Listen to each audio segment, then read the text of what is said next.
When Saul's son heard that Abner had died in Hebron, he all lost heart, and all Israel was troubled.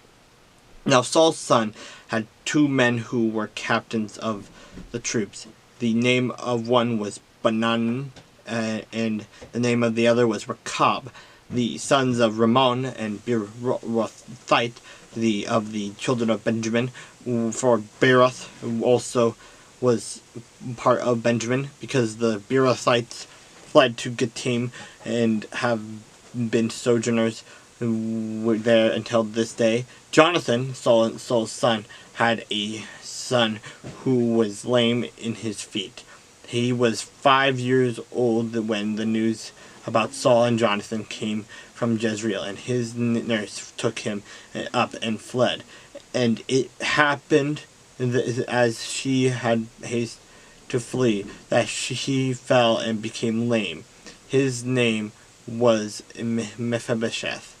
Then the sons of Rimmon, the Beerothite, Rechab, and Banan, set out and came at about the heat of the day to the house of Ishbosheth, who was lying on his bed at noon. And they came there all the day into the house as though to get wheat. And they stabbed him in the stomach. Then Rechab and Banan, his brother, escaped. For when they came into the house, he was lying on his bed in his bedroom. Then they struck him and killed him, beheaded him, and took his head, and were all night escaping through the plain. And they brought the head of Ishbosheth to David at Hebron, and said to the king, "Here is the head of Ishbosheth, the son of Saul, your enemy, who sought your life. And the Lord has avenged my lord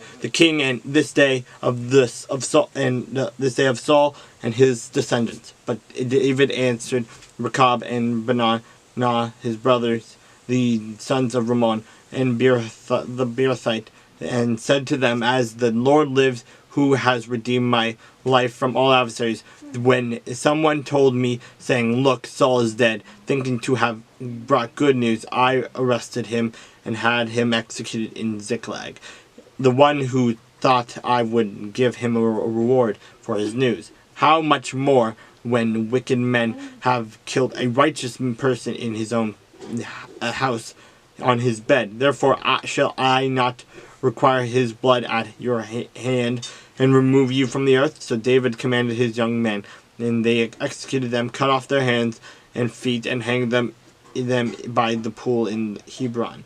But they took the head of Ishbosheth and buried it in the tomb of Abner in Hebron.